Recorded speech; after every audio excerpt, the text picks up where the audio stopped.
Trending Thoughts with Torrey Smith, brought to you by Not For Long Media, is sponsored by our friends at Wealth Advisory Services, Strength and Independence, wealthadvisoryservices.com, located conveniently in the Bucks County area, just outside of Philadelphia, also down the Jersey Shore in Cape May, New Jersey. But they work with people across the country. They have over 100 years of experience in their office. And I've been blessed, Colin Thompson, NFL tight end and founder of Not For Long Media, to have Wealth Advisory Services at my side throughout my career, throughout growing my media company, getting married, buying a house, goal setting, planning, retirement. They've worked with attorneys, they work with accountants.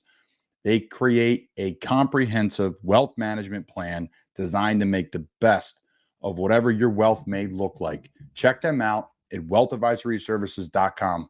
If you don't know Paul, Dave, and their team, you should. Wealthadvisoryservices.com. Torrey Smith with a second effort. Torrey Smith is in for an Eagles touchdown. Smith, touchdown.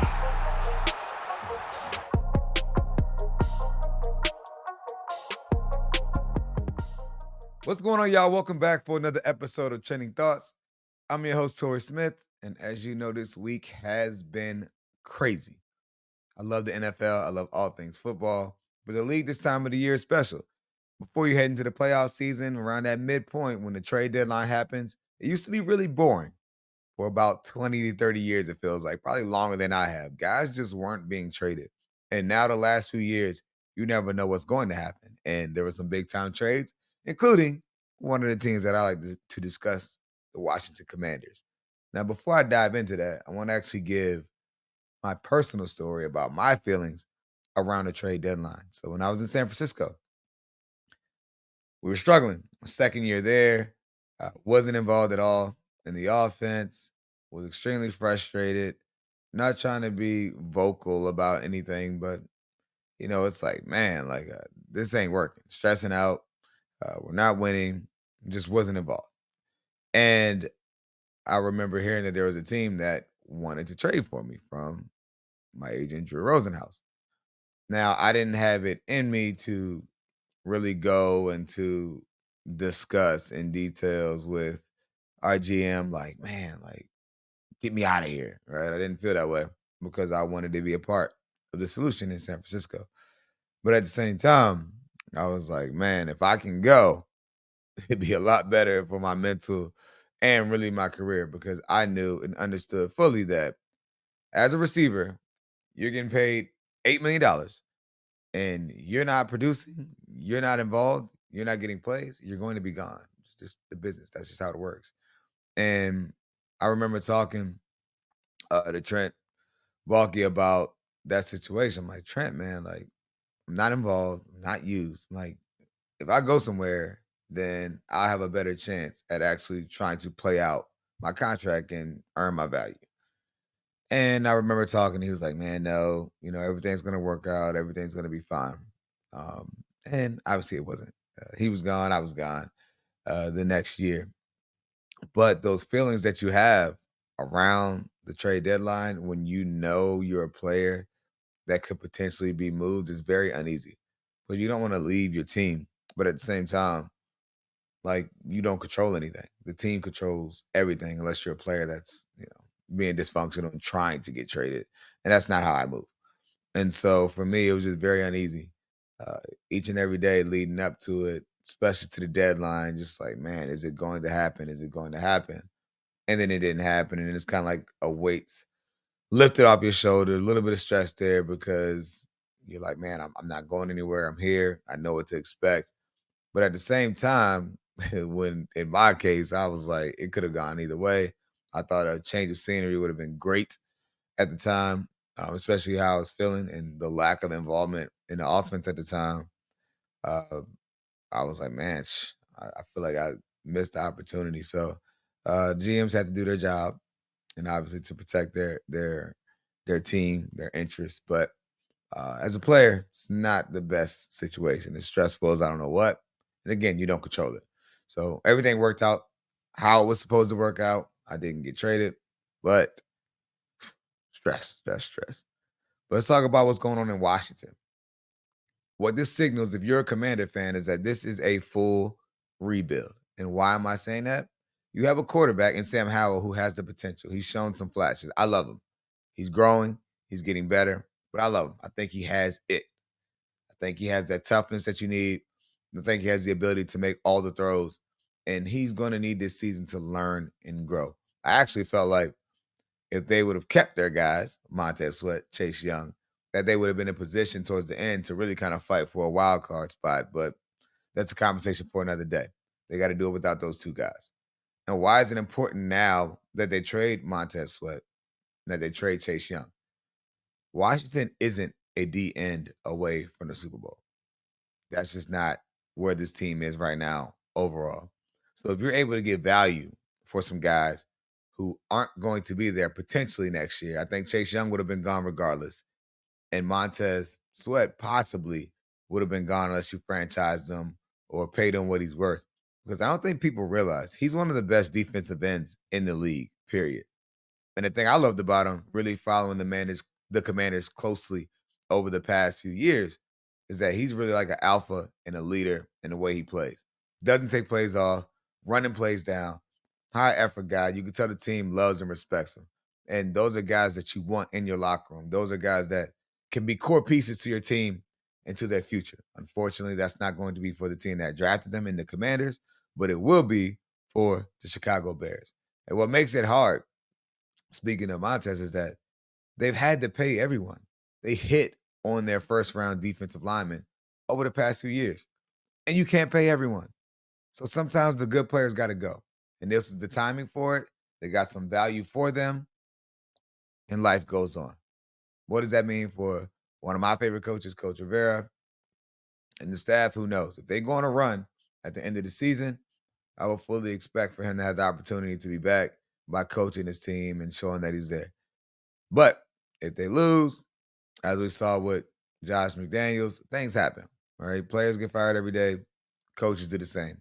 These folks want their results now, and these owners have a lot of money and they don't care about the coaches' contracts.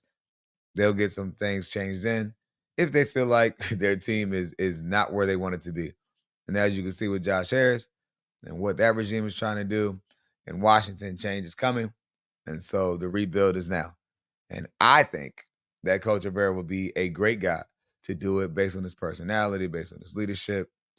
But it takes the right people around you. And so sometimes when you're a new owner and you get your fresh start, you want to bring in your people that you handpicked. And so it's kind of an uphill battle when that change happens. But all the best to Coach Rivera and hoping that they get on a good run and, they take care of him, because I really do believe he's a great coach, even better man. And if he's not there, he's going to be somewhere else. He's that kind of coach. But with the trade deadline, it's extremely exciting. Overall, guys are moving all over the place. Howie, he's always going to do something, pull someone in. But it's interesting to see from that point to the end of the season, which one of those picks are going to get you over the hump. I know there's a pick that stands out in my mind. Good old J Train, Jay Ajayi, when they traded him from Miami to the Eagles when we were there. Did we necessarily need a running back at the time? I'm not quite sure. I think LeGarrette Blount was doing an excellent job. Corey, those guys are doing an excellent job. But I do know when they traded for him, there was a change in the pace of our offense. Having another person, another back that ran a different way. And the chemistry was awesome too. That's one of the things that you're concerned about mid-year when you get a new player trying to gel into a team, trying to figure stuff out, try to figure out where you fit in. There were no problems there with that trade. He fit right into the team, fit right into the culture, and helped propel the team to the Super Bowl. So Howie has been very active during the trade deadline for the past few years. I think a lot of people have been honestly following his lead. I think he's been a trendsetter in that way, wheeling and dealing and trading for guys. But that was one of the better trades that I've actually been around, that I saw work mid-season. And it's easy to say that when you win the Super Bowl, but clearly it paid off. That was a big-time move by Howie, and he continues to make trades that help his team become better. And I will say this about draft picks. I think draft picks at times are worthless. Now, y'all might say, oh, what do you mean by that? The draft is everything. You do build the core of your team by drafting well. But the reality of it is, you will hear me say this all the time, the sure thing in a player is much better than the potential of a draft pick. The majority of these draft picks don't hit. But if I know I can go out and find a player that can play right now, who cares about that third rounder? Who cares about that late round pick? If you're a Baltimore Ravens fan, would you rather draft someone with your second round pick, which I happen to be a second round pick of the Baltimore Ravens? Or would you rather have Roquan Smith for a second round pick? It's a no brainer. Roquan Smith is one of the best players in the league, right? Going to be a Hall of Fame player one day. One of the best linebackers that I've seen play. He's going to be a Hall of Fame player. He was worth a second round pick. I think Eric DeCosta fleeced the Bears. A second round pick, which to them was awesome, for Roquan Smith is an absolute steal and what he means to this team and how he performs consistently week in and week out. A sure thing is much better than the potential of a draft pick, especially when it's later and it's not top 10, it's not top 15, it's not even first round. Who cares? Get rid of it. Man, see what it does for your team. I see what it's doing for the Ravens. See what picks are doing for the Eagles. See what A.J. Brown's doing for the Eagles, right? I see what A.J. Brown is doing for the Eagles. The sure thing is much better than a draft pick, all right? I want to talk about taking down south a little bit with the debut of a young quarterback, Will Levis. And what he did down there in Tennessee was unbelievable. 4 touchdowns, 238 yards in your first start. The thing I loved the most about it was his confidence and his energy. To be a young guy, he was fired up out there, and the boys were rallying around him. He had great play fakes, was awesome off of play action, and he was working the ball down the field. That seemed like that's something that's been missing from that passing game down there in Tennessee consistently, and he was able to bring everyone alive around him. When you're able to open up and pass the ball down the field like that, and you have Derrick Henry as your running back, there's no surprise they didn't trade him. Why would you trade him? Let's see if we can get him rolling, right? We have a quarterback that can attack down the field, and it didn't look too big for him. I love the fact that he went out there and executed at a high level because oftentimes with quarterbacks, we expect the worst. Same thing with C.J. Stroud down in Houston. You expect the worst with young quarterbacks because some of them need work. They're potential guys. They got to build. They need time. I feel like that's a myth at times. Yes, it comes true because it's not easy to play quarterback in the NFL. But when I say it's a myth, I mean that that doesn't fit for everyone. Just because a guy doesn't play well in the preseason doesn't mean that they're not going to be ready come week 1. And we saw that with C.J. Stroud and the way he's played so far. With Will Levis, he's a guy that they said, oh, he needs time. He needs time. They threw him in the fire. He did well. It reminds me of all of us that graduate with our degrees and you can't get a job because they say you need work experience first. Well, how am I going to get experience if I can't go through the fire, if I don't get a chance? And I think sometimes when those guys get it, you'll be surprised by what you can handle. I think about the debut of Cam Newton when he first came out. Now, Cam Newton was Cam Newton, one of the best college players of all time. If you ask me, arguably the best player of all time in college football. He comes out dealing his first start and didn't slow down from there. Right. And when you come and you think about how this game works, you don't know how people are going to do until they get thrown into the fire. And he's one of the quarterbacks that did a great job. Is that something that everyone needs to do? Absolutely not. If you have time to develop and wait and sit behind someone like Patrick Mahomes, that's perfectly fine. But if you get thrown into the fire and you see that they can handle it, let them boys roll. And I think Tennessee has been surprised by what they saw. Now it's about being consistent. He's going to make some young mistakes. But the reality of it is when you start off like that, confidence is a game changer. He knows he can play in this league. He knows he belongs. And that's going to be a difference maker for this Tennessee team down the line. And I also want to talk about the firing of Coach McDaniels. We talked about in Oakland some of the challenge that exists with these coaches and doing their jobs. I never really feel bad when coaches get fired. And what I mean by that is it's all a part of the business, right? You never want to see anyone have to lose their job, lose their livelihood, have to move their families. But the coaches get guaranteed contracts, so not all bad, all right? But these are things that have to happen. It's tough. You have relationships with these coaches. You love them. The assistant coaches got to move, right? Those are the people that people don't talk about. It's a life-changing move for an organization and their coaches. When someone's fired, kids got to switch schools, like things you don't even think about. But the reality of it is, anyone that's surprised by this has been sleeping under a rock. This Las Vegas team has been wanting success for a while, and right now it doesn't look like they're building forward. It's one thing to not be there yet. It's another thing to not look like you're getting better, or that you see signs of light that things are going to change. The quarterback situation didn't work out. Jimmy G didn't work out. They should have kept Derek Carr, but apparently he wasn't good enough for them. Didn't work out. This team has been struggling for years. And so they want the experience and they have the expectation of being the old school Raiders, a really good team, one of the best organizations involved. And it's just not there right now. And so when you are a billionaire and you want the results now and you're in Vegas and you have a whole lot of money to be made, you're going to get somebody in there that these fans can rally behind. And when the fans start losing faith in your coaches and the boos are coming out and folks aren't putting their butts in the seats, you start to see changes. So anyone that's surprised by that shouldn't be, regardless of if it's at this point in the season or it's towards the end. It seemed like to me this is going to be inevitable because you don't see any signs of life with this team. I mean, yeah, Devontae Adams out there, one of the best receivers in football, running wind sprints. I mean, this is not to judge all the quarterbacks and the OC, but I mean, he ran wind sprints, had one catch on the day. Unacceptable. Should have had a 99-yard touchdown. The ball's thrown 5 yards out of bounds. I mean, just bad ball. Bad ball. Players make mistakes, but that's just flat out bad ball. And you can't have that when everyone's watching. And so for this team, can't be surprised at the changes. That's just how it goes. I want to talk about my Terps, man. My Terps. We're going from the league to college, which I've been kind of glossing over a little bit. I ain't gonna lie, I've been a little salty as a Terps fan. I feel like we dropped 2 games. When you watch it, those are the games that get you over the hump. You know, you're talking about now a Maryland team that we dropped 2 teams to 2 bad teams, by the way, losing to Indiana and was it Indiana? Illinois? One of the I teams, and daggone Northwestern. Now you're talking about us being a one-loss team, with the one loss being to Ohio State at home that we very easily could have won.